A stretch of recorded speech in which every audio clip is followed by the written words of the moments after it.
Remember the noun sentence structure. To tell the time, put the time in Y. 1時半です。1時半です。Add the word 午前、 in front of the time, if it's AM. 午前1時半です。午前1時半です。Add the word 午後、 in front of the time, if it's PM. 午後1時半です。午後1時半です。How to ask the time.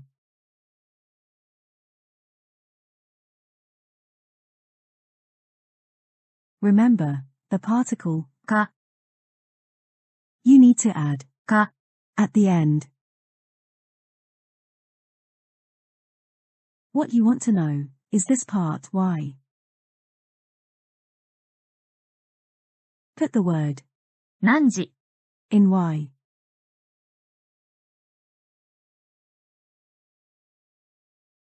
何時、 is a question word for what time. 何時ですか？何時ですか？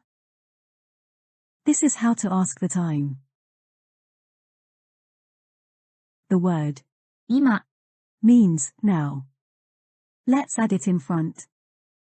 今、何時ですか？今、何時ですか？ I want to know the time in Tokyo. I want to talk about the time in Tokyo, so the topic is 東京、 put 東京、 in X. 東京は今何時ですか？東京は今何時ですか？ This is how to ask the time in Tokyo. Let's ask her the time.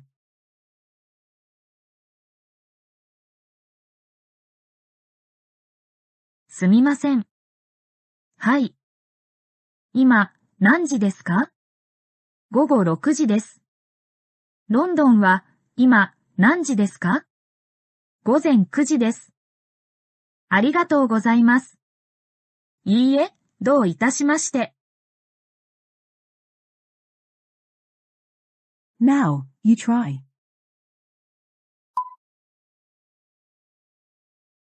はい。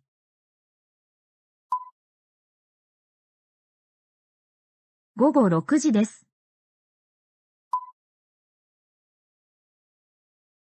午前9時です。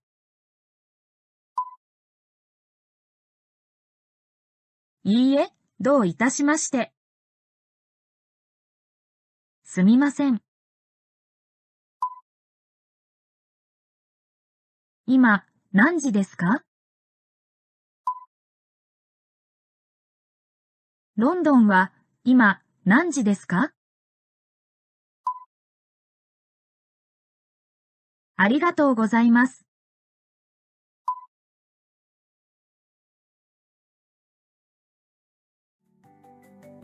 Thank you for watching. I'll see you in the next video.